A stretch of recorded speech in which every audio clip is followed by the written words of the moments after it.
Well, I am excited today. This is a first, and it's too long in happening. I'm really excited to have Paul Chek, our founder, here today on the Chek blog. Welcome, Paul. It's so good to have you with us. Thank you. It's a pleasure. I've seen all the blogs you've done, and they're so beautiful, and I was so proud of them. It's exciting to be part of one of them. Yeah, well, I'm really thrilled, and thanks for being here today. We've got a great topic. I think it's timely and interesting on so many dimensions. Now, as I understand it, one of your students brought an article to your attention, and it's an article about Osho, and you'll talk about Osho in a second. But this is a philosopher that's really important to you on positive thinking and why positive thinking is a he says terrible advice. Yeah. And so, I get why somebody might say that, but I'm really fascinated to hear your take on this, both your take on Osho and Yeah. your take on positive thinking, because certainly it's some, just the idea of positive thinking is advice that we hear people given all the time. And so, I guess what I'd like to the way I'd love to have you start off is just to tell us a little tiny bit about Osho and why Osho is so important to you. Sure. First, I'd like to just add a little to what you said earlier, and that is that the student that brought that to me, this article to me, and expressed her concerns is quite a high-level Czech professional. And her concern was is that there are so many of my students that love Osho and follow Osho and hang on his words, and I'm one of the people responsible for that because I've exposed countless thousands of people to Osho's teachings, and she felt that it was problematic because people are likely to read this article and then begin to lose faith in the 1, 2, 3, 4 model, because our whole model depends on what we call the dream, which is the motive or objective that someone is using to channel their energy into. So her concern, as I understood it, is that people could easily read this article as students and believe, well, what's the point of having a dream or goals then? Because that's really just a form of positivism. Yep. So her request to me was to address this issue because she knows that I've spent a lot of time studying Osho. So with that, I will now lead into my discussions of my experience of Osho. I'd like to say that, first of all, I own what is called the Osho Library. When I began my interest in Osho was probably, I'm guessing, around 2005. And I found his work very stimulating to me. And I was younger then, and I had more fire in me. So his polarizing approach I found attractive. It was like listening to a radio announcement of a great boxing match, maybe back before television, right? And and Osho's intellect is very, very powerful. So he's kind of like a lawyer who can work both sides of the fence very well. And he can be quite bedazzling with his depth of knowledge and his mastery of words. And so I own about 170 of Osho's books, all the books that are published in English, except some of the ones they've been publishing recently, which are just rehashes of what I have. I own every single lecture on audio recording that was available, which is about 400 hours or 450 hours of Osho's recordings from his sessions with his students, which were quite regularly. So I've spent for about somewhere between 4 and 5 years, I studied Osho every day, and I listened to Osho's lectures on audio through headphones while I trained every day. So that was about an hour of time in the gym listening to Osho. I've got every DVD, every VCR, the old VHS tapes. I've got the old CD-ROM programs with Osho. I've got all his dynamic meditations. I've studied all of it. And some of my students, like Elliot Hulse, that have been here that are big Osho fanatics, wanted, of course, to see my library, but I also showed them something that was quite a surprise for them, and that is almost 800 pages of handwritten notes from my studies of Osho. Yeah. So I'm prefacing this by saying my opinions about Osho are not just superficial, like, what do you think of some movie star? Yeah. I devoted almost 5 years of time to an in-depth study, and anything that I could digest, metabolize, assimilate, and reproduce within myself that I thought was positive so that I could live better because of it and share with others, I did. And some of the teachings that I teach were inspired by Osho. Yeah. Osho comes from India. He went to school, but he had a lot of problems with teachers because he was a nonconformist even as a child. He claims to have read over 100,000 books. Now, whether that's true or not, I don't know.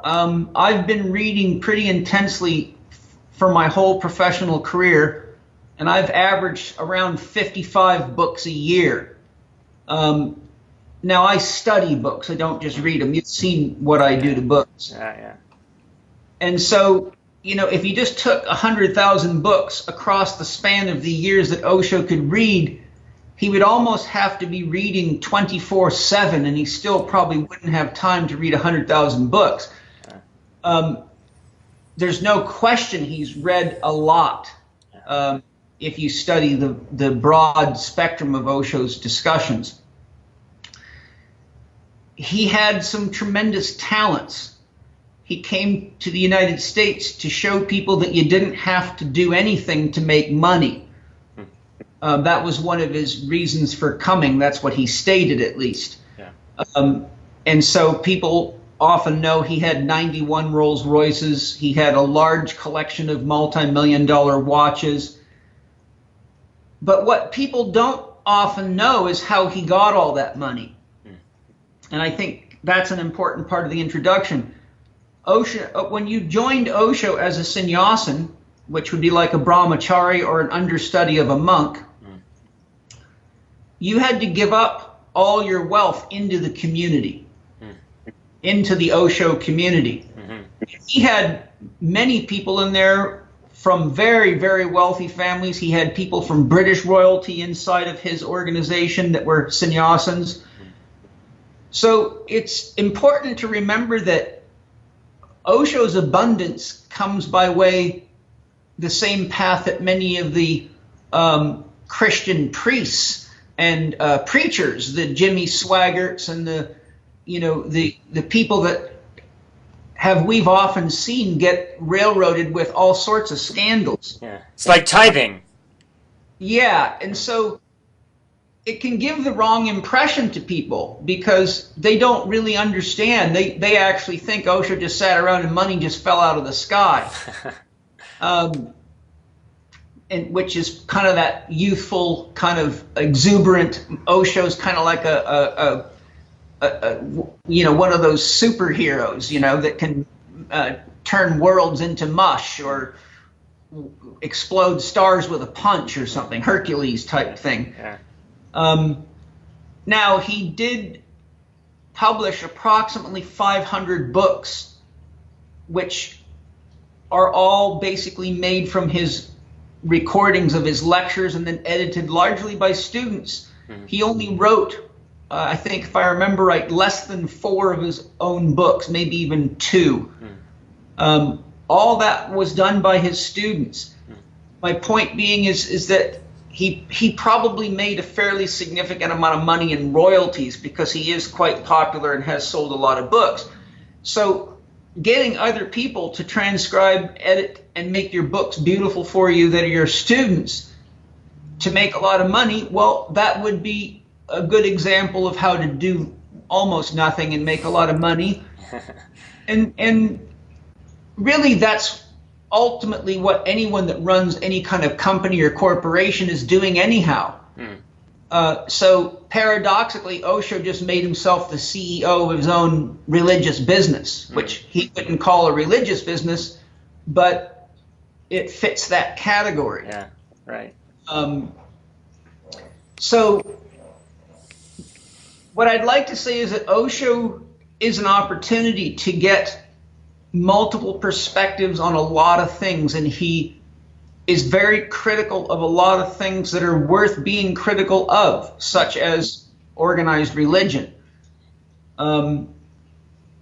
Without a long story, he got himself in a lot of trouble by being honest about the dangers of organized religion, and I've even seen video footage of him being escorted out of Greece because the Roman Catholic Church was so upset that he was lecturing there again, because every time he would come there, they'd have a huge problem with young people, 25, like around 25 and under, stop going to the church, and it created this huge kind of backlash on the church. So the investigations that I read said that the church basically leveraged the government to get him thrown out of the country. Well, by the time Osho died, he had been kicked out of 23 countries for that kind of stuff. So he did bring a lot of consciousness to the problems of organized religion, but he often did it in ways that, instead of taming the dragon, made the dragon want to bite. Okay? So Osho gives you this sort of heavy yin, heavy yang polarity on things. He has a very crafty way of presenting. He uses jokes to keep people engaged with humor. He had professional joke writers. I actually have like a 500 or 600 page book of all his jokes. But at the same time, I found myself feeling quite sad, even holding back tears, because a man that I love so much for all the great joys he gave me and all the insights that he gave me also left me in pain and feeling sad for him, because he had a lot of very nasty things to say about gay people or people in same-sex relationships. And he was very hard on them and rude and disgusting at times.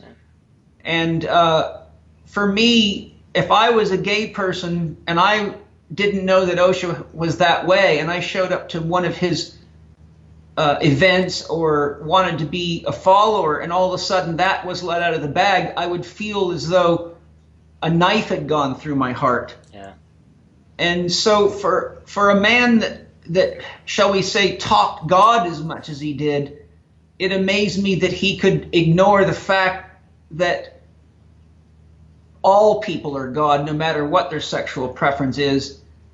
And it also surprised me that it escaped his wit that if God is God, then God has to be a hermaphrodite or nothing would be here. Right? God has to be the man and the woman. Therefore, not only is God having sex with God, but that's incest. So everything that we ascribe as negative about other people paradoxically turns out to be the essential quality of God. And you've written about this on your blog too, right? I've probably written about this. You know, I've made so many blogs, they all blend together now. But I'm pretty sure that you did, So there was that. And then Osho was a hardcore vegetarian guy, and he wanted everyone to eat vegetarian. And I don't think any of his resorts, there might be one of all of them that you can get any meat at. You cannot go to an Osho resort unless you're going to eat and live as a vegetarian. And so he was heavy into all the vegetarian stuff. But the problem is that, you know, I have got a lot of pictures of Osho, and Osho first was quite fat. And then he got very sick. And then he became very skinny because he had pancreatic cancer. So someone who hasn't studied Osho wouldn't really realize that Osho giving diet advice isn't much better than an obese medical doctor giving diet advice. Yeah. And so, as someone who spent his life studying nutrition and holistic health and all the things that I have, hearing Osho talking about diet was enough to it was like someone's dragging their nails across a chalkboard. Yeah. And I'm like, oh my God. And so what I felt was, for all the beauty and all the brilliance that Osho had, he oftentimes, consciously or unconsciously, abused his authority position to become an authority on things that he did not have authority of. And so it left a lot of people following his advice like the word of God, only to create problems in their own life. Yeah. Yeah. And so, to kind of conclude my introduction on Osho, in shamanism, he would be called the coyote, okay, or the trickster. Yeah. And the trickster is somebody who shows up in your life and often does things to disturb you, to provoke you into a state of having to look at how you react to a situation, to become more conscious of your own imbalances. So the trickster can actually use pain and manipulation and all sorts of things to provoke your reaction to the event, specifically to objectively demonstrate where you are stuck. And to help understand the trickster, I remember watching an interview with Fred Allen Wolf where he talked about his experience with a shaman who was a trickster. And he went to this village to meet the shaman because he'd heard about him. Well, he didn't know who the shaman was, so a bunch of the natives in the area showed up, and they must have all been in on this thing. Well, the guy that actually turned out to be the shaman shows up, only has met Fred Allen Wolf for a few minutes, and they're off to go to dinner, and all of a sudden the guy says, "Oh my God, I forgot to shave. Can I borrow your razor?" And so what happened was this shaman knew that would probably really irritate him, but at the same time he knew, because he was a guest with all these Indians, he was going to put him in sort of this painful situation where I don't want to say no to this guy, but on the inside, like, I don't want to give some strange guy my razor, and it was an electric razor, Yeah.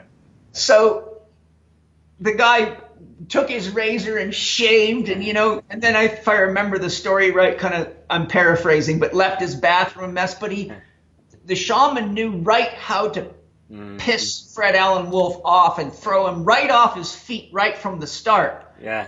Well, to make a long story short, this shaman kept doing all sorts of this stuff. And he, using his abilities as a shaman, knew right where his weak spots were. Finally, after this long ordeal, Fred Allen Wolf realized that the shaman had planned all this all along, and it was all part of it. And so that's the trickster. And Osho has trickster qualities. Okay, he's very much a trickster. Yeah. He often takes hard juxtapositions to polarize people. And, I can say that I'm accused of doing that, but I would also say that I believe Osho feels the way I feel, because inside of my heart, whether I'm right or wrong, I feel like I'm telling people the truth. And if they don't like it, that I can't take responsibility for that, right? If somebody loves doing abdominal crunches all day long but don't realize that's screwing their back and their neck up, and I show them what's happening, and they want to see Paul's an idiot because he doesn't like crunches, that's their prerogative. Yeah. But I am an expert on what I'm talking about.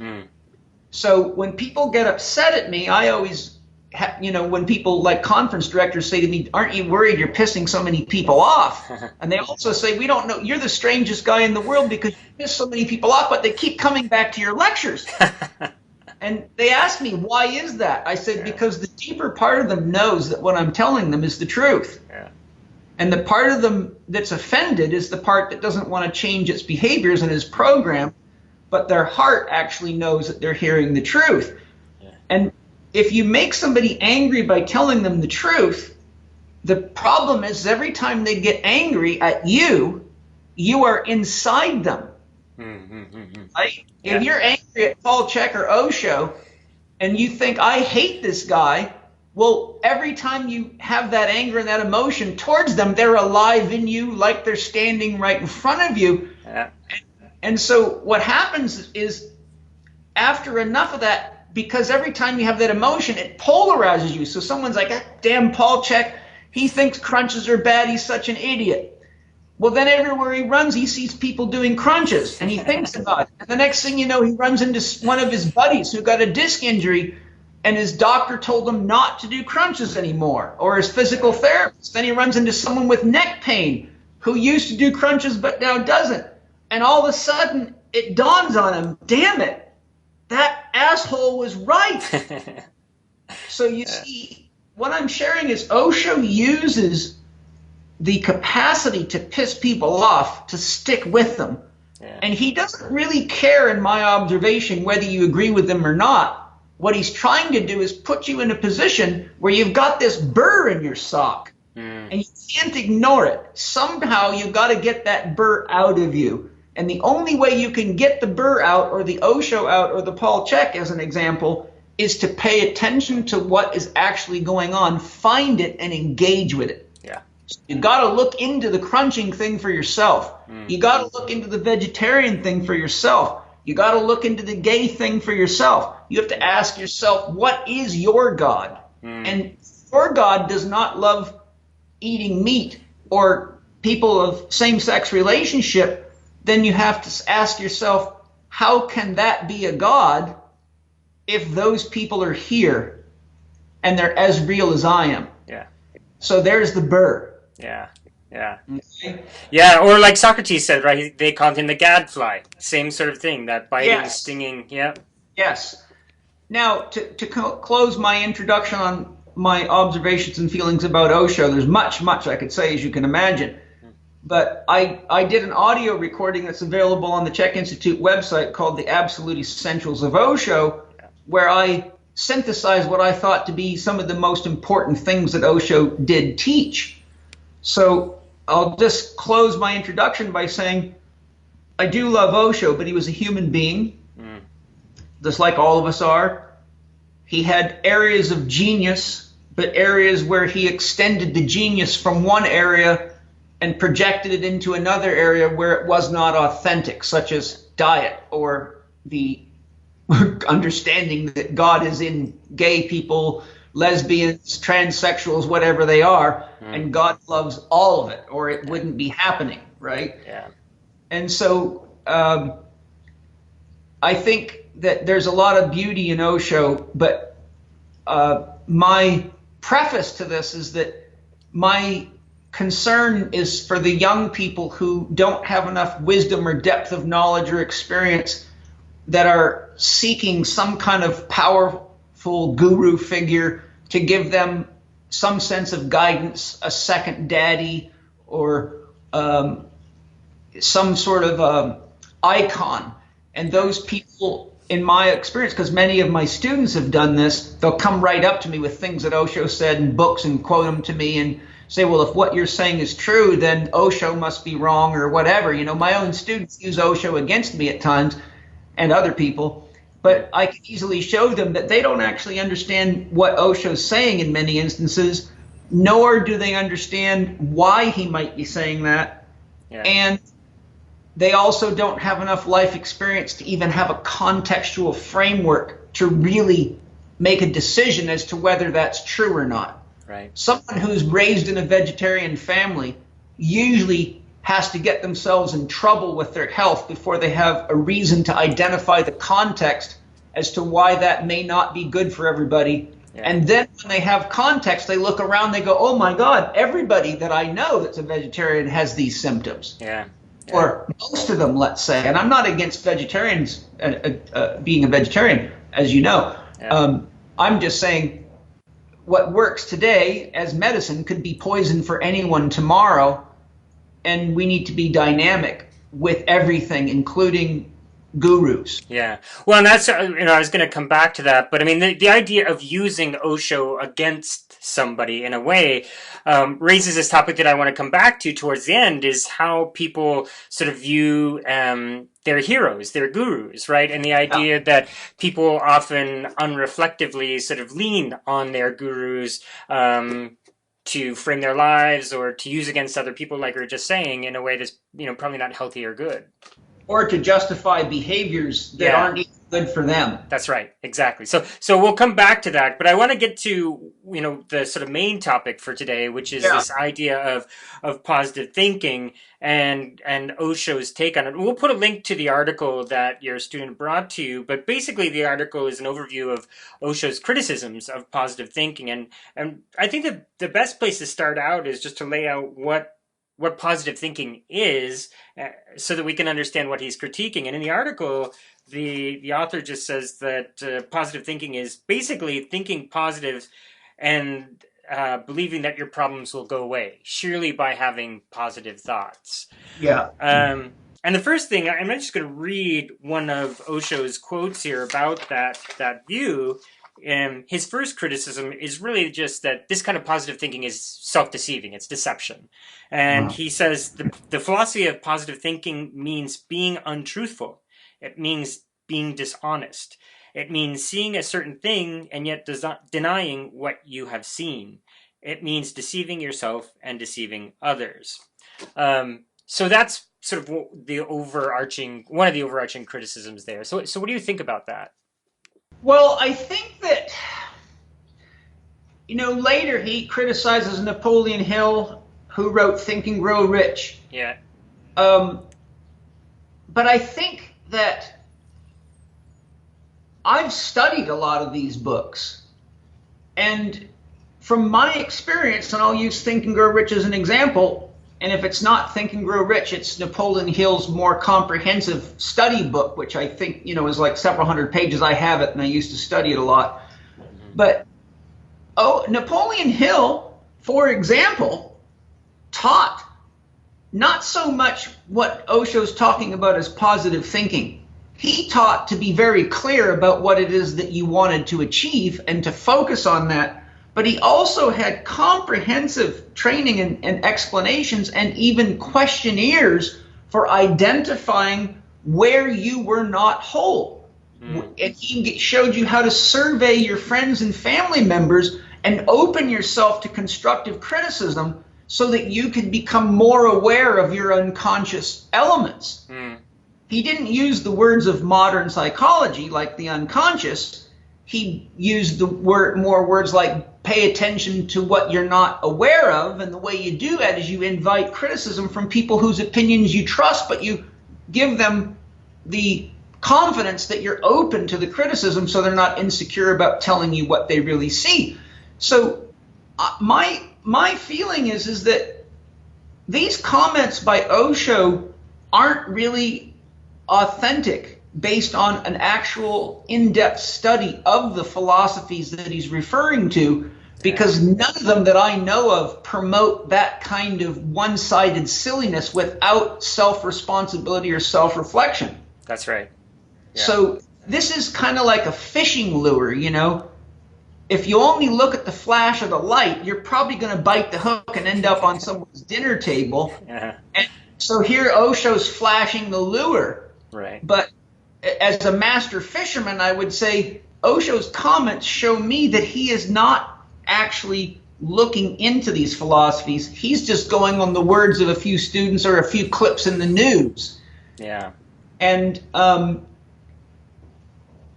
I think that anyone that studies the Carnegies of the world or the Napoleon Hill or the Tony Robbins of the world, there's a pile of people out there doing exactly what he's talking about, but almost all of them that I know of have a significant amount of honest looking into oneself.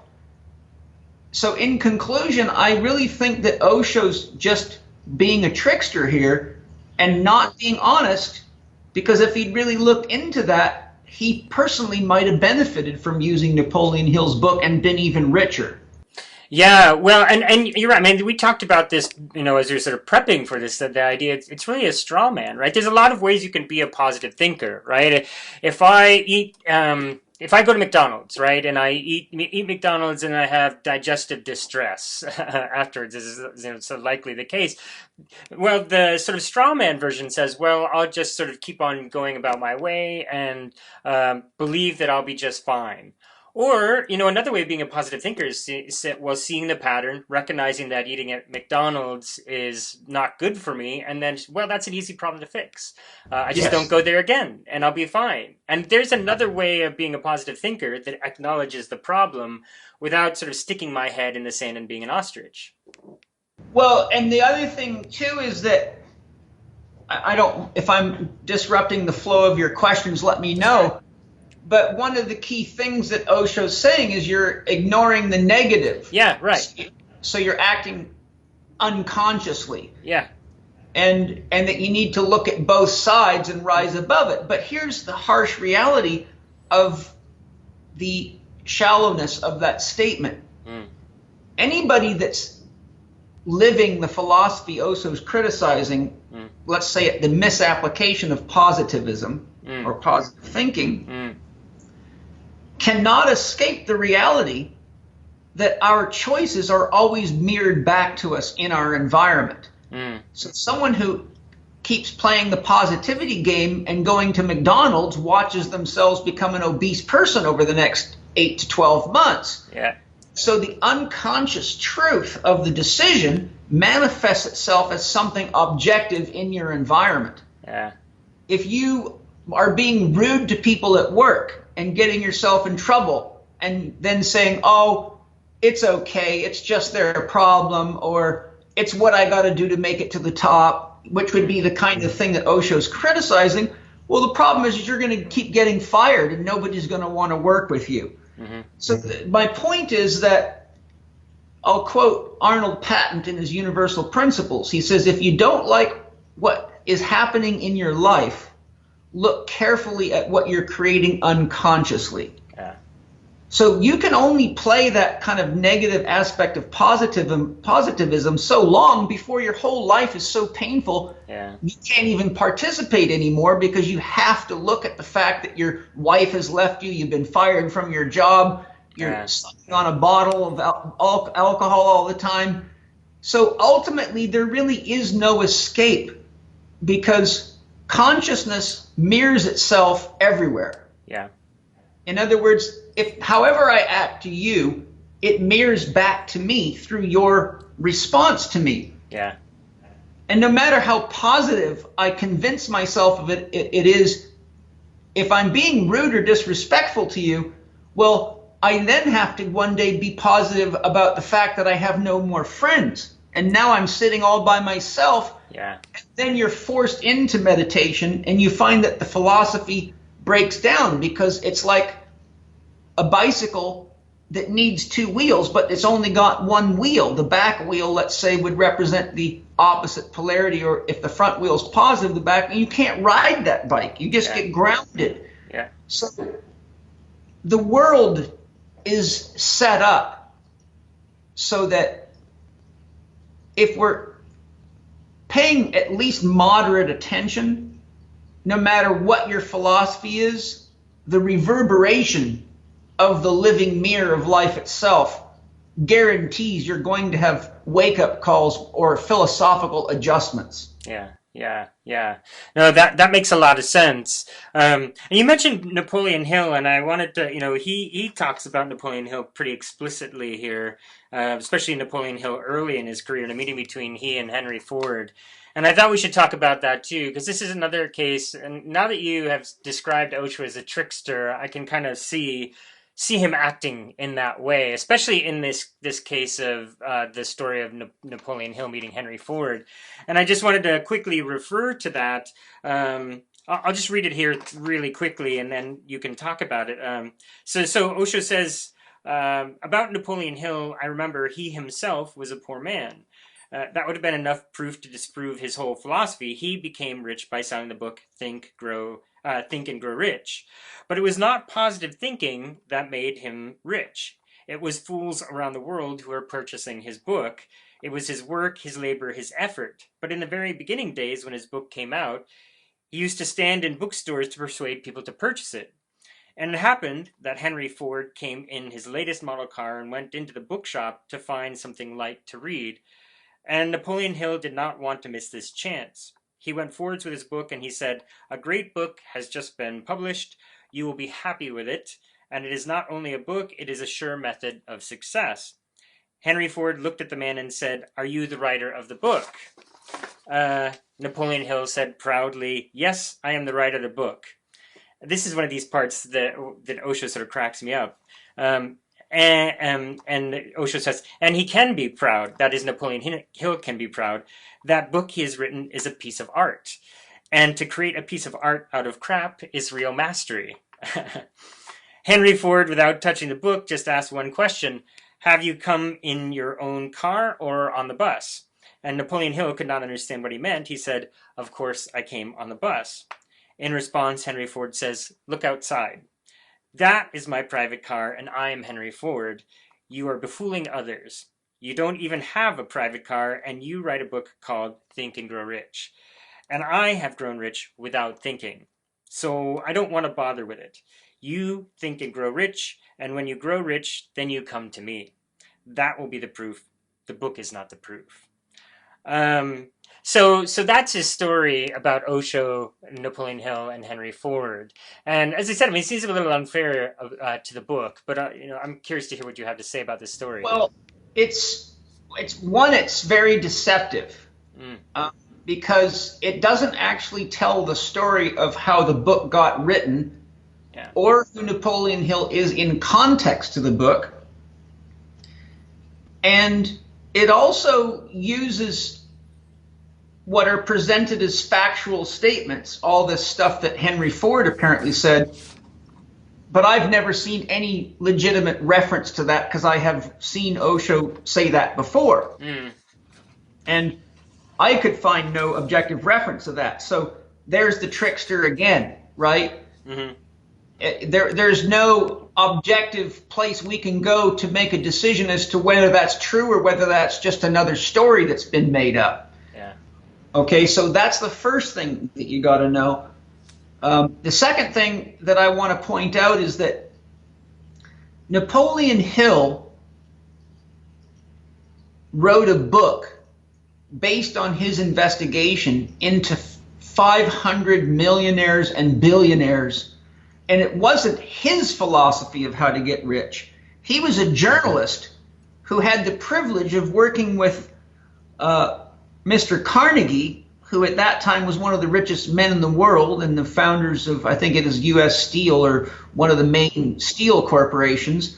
And so he interviewed these people, and basically what he did was synthesize together the common denominators that all these successful men had. For example, he asked every one of them, what was it that made you work so hard to make all this money?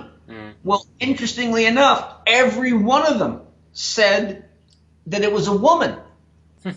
It was either their mother, their wife, or their lover. Okay. So every single one of these people was inspired to please a woman that they loved. Now, that is a common denominator. Yeah. Okay? And what are you seeing right there? You're seeing the play of complementary opposites at work at the core level of the psyche. Right? A man who's loving his woman becomes whole in the act of that love, and in the experience of loving his woman takes on more embodiment of and awareness of the qualities of her as a feminine principle. For example, he might initially be quite heavy-handed with the children, but he may wake up to the fact that she gets better results in getting them to behave well by being nurturing and loving, and grows to learn from his wife, how do you handle children with love instead of treating them like dogs that you're training to fight. or to chase sheep, right? Mm. So Napoleon Hill's book was a book not of his own ideas. And that's what Osho is accusing him of, is trying to write a book about how to be rich when he wasn't rich. Yeah. Osho was a journalist who devoted his life to the intimate study of these people and interviewed 500 of them. Imagine how long that would took to travel around back in those days. Yeah. And so, yes, he did not have a lot of money, but he obviously made enough money to feed his family. He had a son that was deaf. He was a committed and loving father. His philosophy is very sound. It's quite neutral in polarity, so it doesn't cause problems with different religions. And so really Napoleon Hill should be, if anything, regarded as a world-class journalist whose heart guided him to spend his life researching things that would ultimately increase the likelihood of anyone that read it of having the ability and the knowledge and the awareness of how to create abundance in their life. And as I said, there is plenty of Napoleon Hill's teachings on looking into the negative aspects of yourself that Osho claims that people like him overlook. Yeah. So it's very, very unfair to misrepresent Napoleon Hill. It's unfair to make a statement that Henry Ford said something objectively against him without leaving some kind of a clear record to authenticate that. Mm-hmm. And Osho is unfortunately full of that stuff. Yeah. So this is where one needs to be careful not to fall into the euphoria of teenage sexual infatuation, because if you don't take Osho into you with discernment, you can end up with as much shit going on in your life as him. And if you want to read a book about the shit going on in his life, there's a great book called My Dance with a Madman. I can't remember the author's name, but My Dance with a Madman, you can look at the introduction on the book. It'll be all about his life. And it was the guy that was in charge of his press. I think it was like his secretary.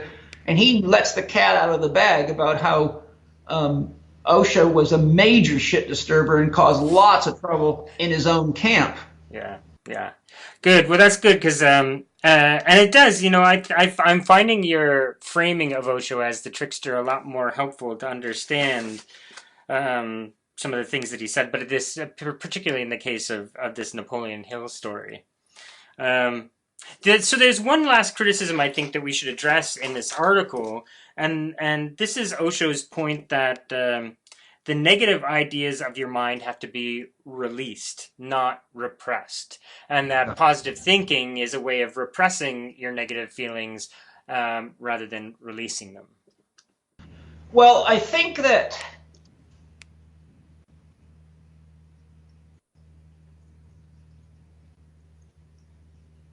I don't think that they always have to be released. Mm-hmm. If you release your anger, then you get someone going into McDonald's with a machine gun. But if you are around loving people that can support you, and you're open to being present with your anger and allowing yourself to feel it, but become a witness of it as opposed to a victim of it, then you can transform that powerful emotion into something that is more whole. Yeah. Then you're not avoiding it, but you're also not becoming unconscious in it and acting it out in ways that only trigger off more anger in other people. And therefore, like I said, you mirror back. Love is a boomerang. You throw anger out, the anger comes back at you, and then you get angrier, and the next thing you know, you got a gunfight. Yeah. So it's a bit misleading to say you have to express your anger, like you need to go punch people out and scream and yell. There is a place for screaming and yelling and beating pillows, and that's all been done in psychology for many years. But that's really a form of transformation, because it's one thing to beat a pillow and it's another thing to go punch your spouse in the face because you're angry at him. Mm. So again, Osho can be quite misleading with his words. Yeah. And so transformation, but the first thing is the negative needs to be brought into awareness. Yeah. If you release it and you're not in a state of awareness, then you're just another violent husband or another drunk Yeah. driving around, running through stoplights and risking the death of people. So, it's interesting because the title of the article is "A Zen Master Explains Why Positive Thinking is Terrible Advice." But my question is, who gave Osho the title of Zen Master? I've I studied was. extensively, and I see zero record of him ever doing any Zen training Yeah. with any master where he had to look into his own Yeah. silliness. Yeah. And so there's another deception right there. Yeah. Um, if I ran around calling myself a medical doctor, that would be very deceptive to people. Yeah. But I am a holistic health practitioner, proud of it, and embody that fully because that's who I am. Yeah. But to claim that you're a Zen master when you don't act Zen or behave Zen or think Zen, but really behave more like a trickster,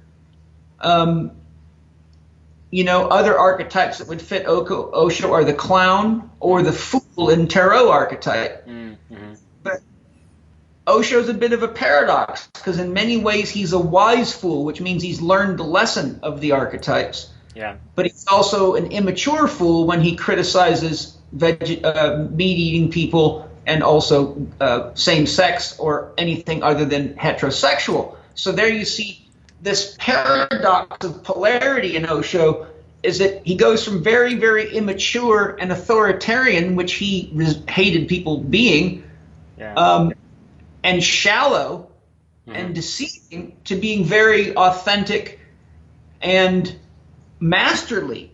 Yep. Some of his meditation techniques are very masterly. Some of his philosophies on life and on love and on sex are very masterly.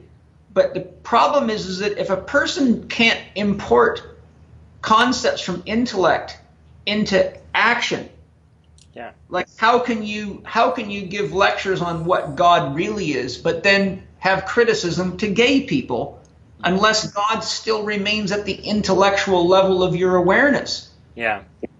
So that's one of the beauties of Osho, because the further you go into him, the more you realize you have to be careful, because he's like a double-edged sword. It's something that you can protect yourself with if you need to. But if you start swinging it around unconsciously, people get badly hurt. Yeah, yeah, and that comes to the more general point. I think I thought was really important to make, and you had said earlier to take Osho with discernment. Yes. And I thought that was really smart and useful and more instructive to the general point that we were talking way back at the beginning, which is how you use your gurus in your life, how you rely on your gurus.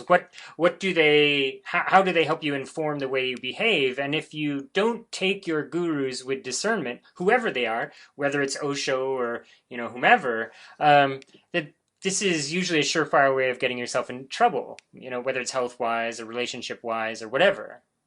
And I have a technique I use for myself and that I encourage my students to use, and that is this.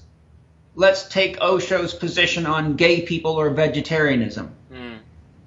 I always say to myself, if everybody was to do what I'm about to do right now, would the world be a better place? Yeah.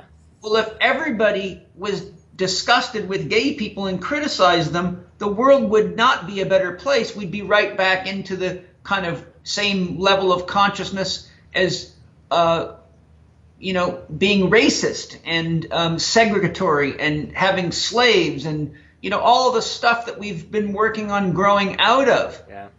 So if everybody was a vegetarian, then the world would be full of sick people, because unless you made everybody have the genes of an inland aboriginal, or gave them the spiritual enlightenment of a highly evolved adept that can transcend the material form and live off of air everyone being a vegetarian would be a very, very big disaster. Yeah. So, my simple screening tool for myself is if everybody was to do what I'm about to do, would the world be a better place? Mm. And generally, it only takes about two neurons holding hands to be honest enough to make that decision, unless you're just so immature that you're not capable of answering a question that important and that honest, which means you're a child. And if you're a child in an adult body, well, then children driving cars and playing with money and playing with sex toys get themselves in trouble. Yeah. And that's how they wake up and grow up. Yeah. Yeah. That's right. Wow. Well, we had quite a journey here. Yeah, well, I think it's important. I want to close by saying, again, I've gotten a lot of great insights from Osho.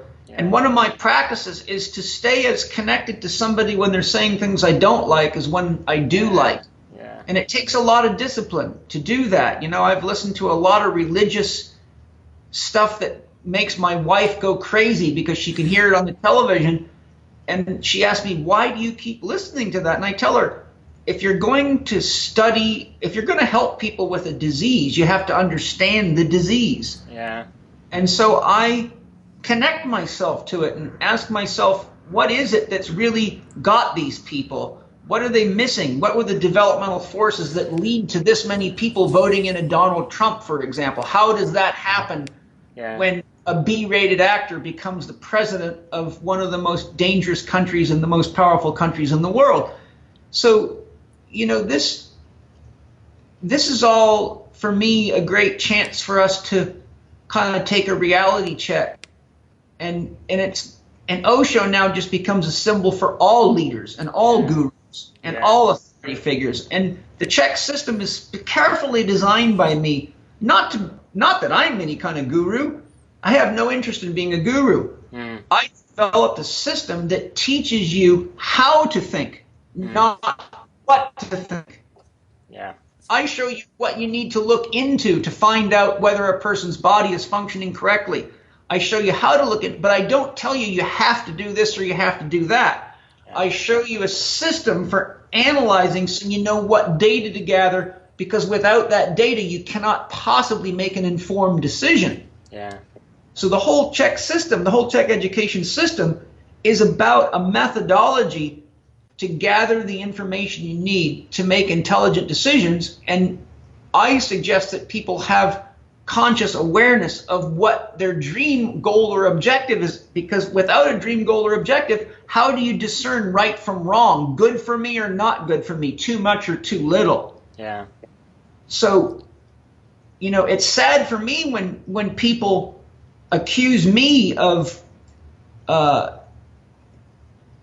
trying to make people do things only my way, or say that I'm misleading people or things like that. But in reality, I've built a system that gives you complete freedom to make your own decisions and does not have a recipe card and requires that you see each human being as an absolute unique individual, and you do not apply stereotypical models to them. Yeah. Okay? So that's made it challenging for me financially, because that's a hard system to get people to go into, because when 99.9% of the people in the world are programmed to follow recipe cards and they don't actually want to do the thinking and the work that it takes to be intelligent and to make decisions and to take responsibility for your choices, then you only get the mavericks. And so the Chek education system, thankfully, has drawn a lot of very, very powerful, highly intelligent people from all over the world, but it's a hard system to sell to people that want to, have fast food education and instant gratification and not study and not look into their own lives and not be the example. And I'm very against telling people what to do to control them and fixing them to become powerful so you can control them. I'm all about facilitating a person's ability to learn how to make better decisions and understand themselves better and learn what a body is, what emotions are, what a mind is, and how it works, so that they know how to use that sort of discernment to produce the dream that they want to do, but without leaving a trail of blood behind them. Yeah. Discernment. I think that's the word of the day. Yeah. Discernment. It's an important one. Yeah. Yeah. Yeah. Great. Well, thank you so much, Paul. I'm sad that we waited this long to do this, because this was really great, and this won't be our last. I'm going to find some time and we'll do some more of these. Hey, it's my pleasure, James. I always love working with you, and you and I have done countless coaching calls and all sorts of stuff together. So this is our first video interview, and it was awesome. Thank you, and thanks everybody for joining us. Hope you enjoyed it, and hopefully now you all have a better idea of the true elements of what it means to be positive. Yeah. And I'd like to close with a definition of consciousness, which is from Edward Edinger. Consciousness is a psychic substance produced not blindly, but in living awareness of opposites. Yeah. So what Edinger is saying, who is a famous psychiatrist and Jungian analyst, he's saying consciousness is something real. Mm-hmm. You cannot weigh it and measure it, but it is actually something that's real. Yeah. And you can't produce consciousness without awareness of the good and the bad, the day and the night, the fast and slow, the hot and the cold. But the key word is awareness.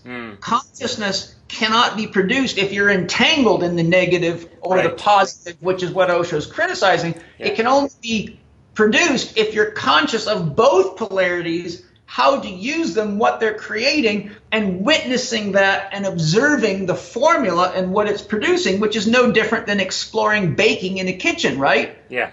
If you just unconsciously throw a bunch of stuff in a bowl and don't pay attention, well, you'll keep doing that. That's right. But if you're aware of what was positive about this attempt at a cake and negative about this attempt at a cake, and you say, I learned this from that one, now let's mix it.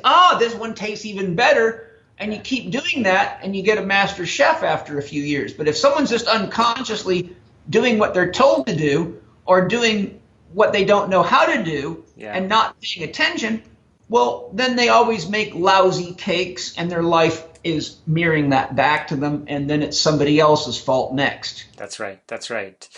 That's a great place to end. Well, thanks, Paul. Thanks so much. Yeah, and let's do this again soon. I look forward to it. Take care. Have a great day. I will. You too.